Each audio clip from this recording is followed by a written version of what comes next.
So absolute values, it looks like this, absolute value of x. Okay. So let me show you some examples of this, what these two vertical lines do to a number. Yeah. Okay. So if you have a -4 absolute value, it turns it into +4. Yeah. But if it's 4, it actually doesn't do anything to it. It just gives you 4. Okay. If it was like -pi, it's still negative, right? So it's gonna give you positive. Yeah. So it looks like it's just giving you, it's just making the number positive. Okay. Okay, so to be a little bit more precise, how is it doing that? This is how. If x is positive or equal to 0, you can replace the absolute value of x with just x. They're the same thing. If what's inside is positive, just return what's inside. But if x is negative, okay, if x is negative, you don't return x. You multiply the x by negative to make it into positive. Now, it gets a little bit more interesting if we consider inequality.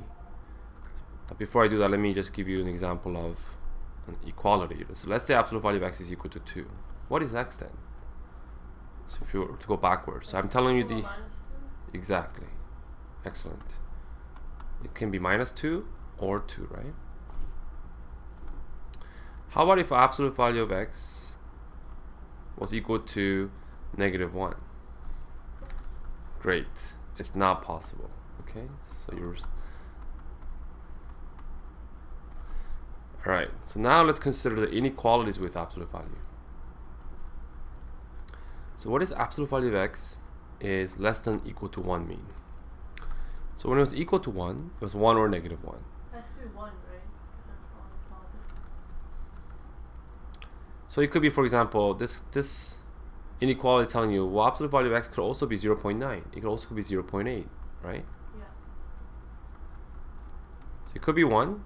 If it was 1, the answer would be 1 and -1. But it could be 0.9, which means 0.9 and -0.9. 0.8, which means 0.8 and -0.8. Do you see where I'm going with this? Yeah.